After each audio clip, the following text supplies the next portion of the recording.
If you've ever felt stressed or frustrated during the holiday season because you just get bombarded with all of the gifts and the me, and the commercialism, then this video is for you, because today we are going to talk about ways that you can have a Christ-centered family Christmas.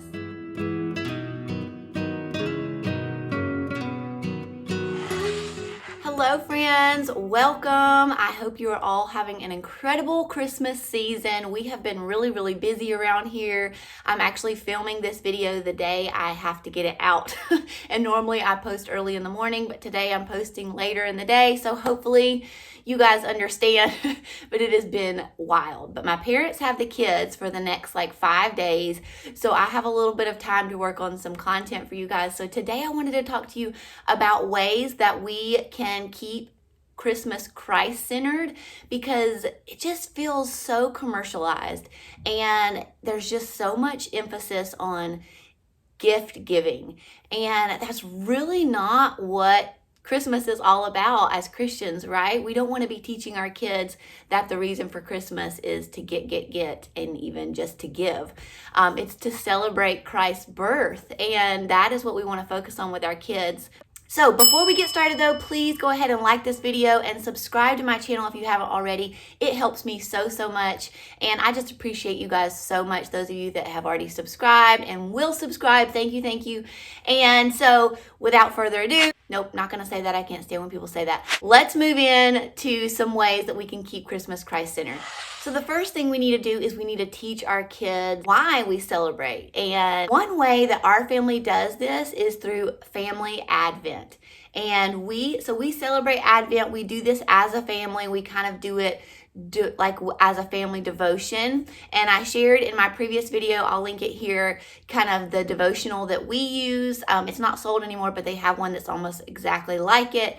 And I believe that you can still get it. But if you can't find that one, I'll link a few more below that you can get on Amazon that are really great. But also there's lots of free Advent studies out there. You could just go on Pinterest and search for that, but I'm sure you can find something. And if nothing else, just read the nativity story to them. That will be fine too. So Advent is where we wait and we prepare our hearts and we anticipate Christ's birth. And it actually means coming. So it's really just teaching our kids how to prepare their hearts for Christmas, and just being excited about the reason for the season and being excited about Christ's birth, and really digging deep into what it means to celebrate Christmas, why Christ came, and the beauty in how he came. And so that's when we do that family devotional study of Advent, is because we really want our kids to have a deep understanding of why we celebrate it.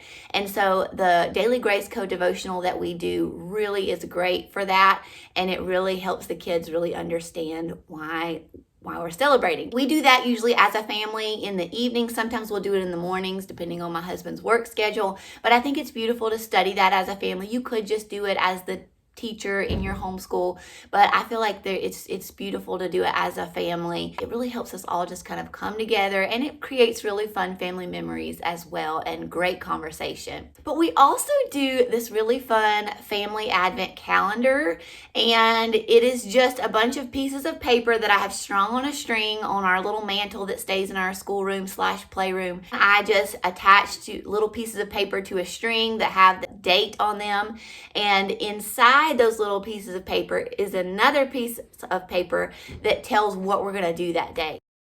So inside each day is a scripture that you can read to them about the nativity. There's also an activity that you can do with them each day.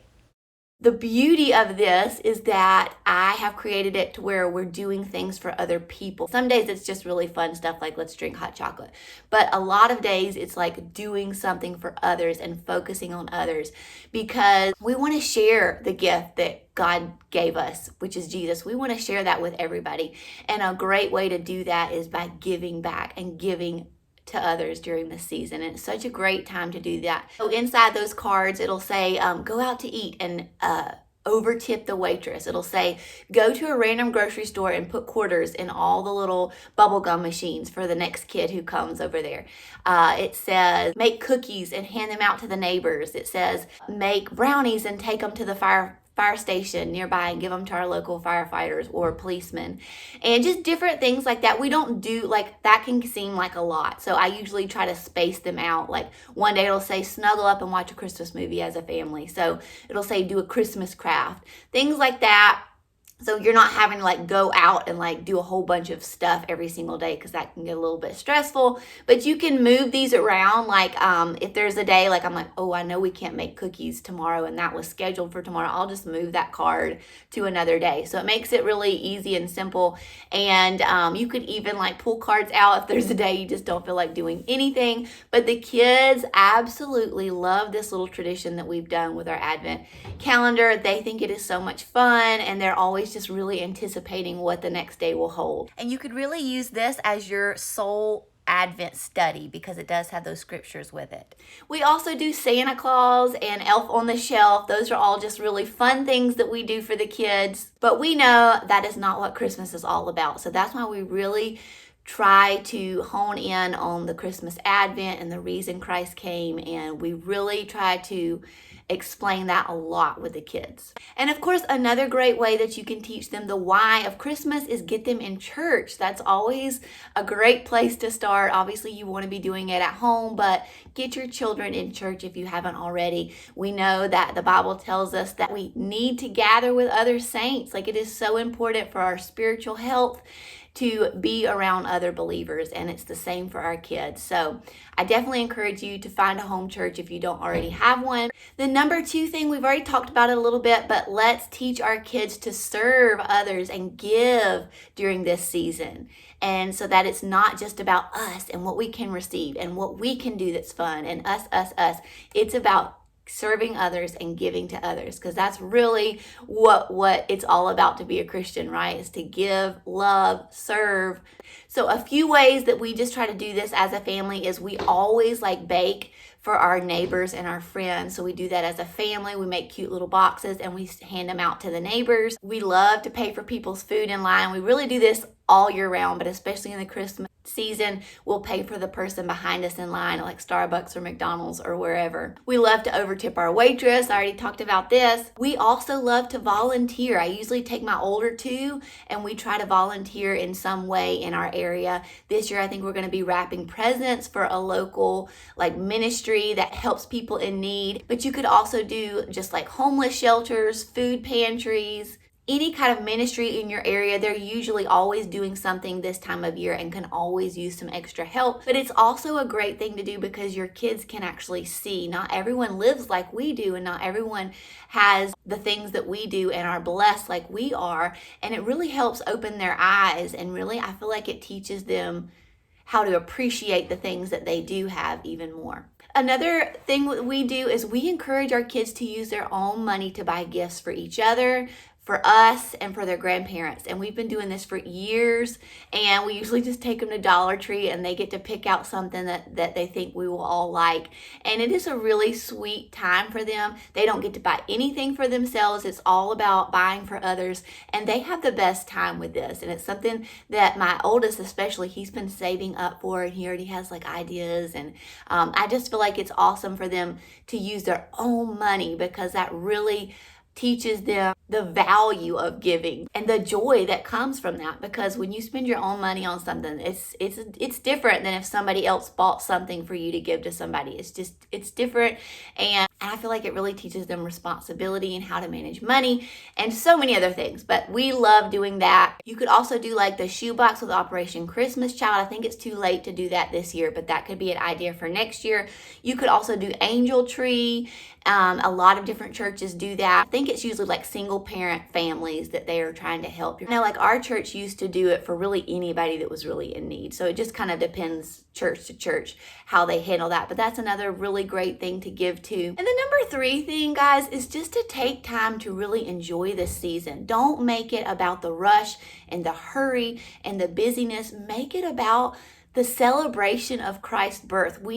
On Christmas Day, we will bake a cake for Jesus and have like a whole birthday party for him. We watch movies about his birth. We read so many stories. You can check out that video about all the different Christmas books that we love. We will just lay in front of the Christmas tree as a family and watch the lights. One thing we love to do is we put the kids to bed, and then we go down there and like wake them up like 30 minutes later. They're usually not even asleep yet, but we say, all aboard the Polar Express, and they get in the car, and I'll have like hot chocolate and cookies, and we'll go like look at lights, or sometimes we'll just go to Dairy Queen and get a sweet treat. But it is just a really fun family memory. But that is another thing, like just create some sweet family memories during this time, and create space where you can talk to your kids about Jesus's birth and why he came, because it is just so important to just spend time together as a family, loving on each other, loving on others during this time. So try to create space in this really busy season to do things like that and really focus on each other and focus on others. So that's it, guys. I really hope that you guys will have a Christ-centered family Christmas this year, and that this video gave you some really great ideas to use with your family. Before you leave, please be sure that you drop any ideas that you have for either family traditions or maybe books that you use to have a Christ-centered Christmas. I would love to know those below. So drop those down before you leave, and until next time, guys, see ya.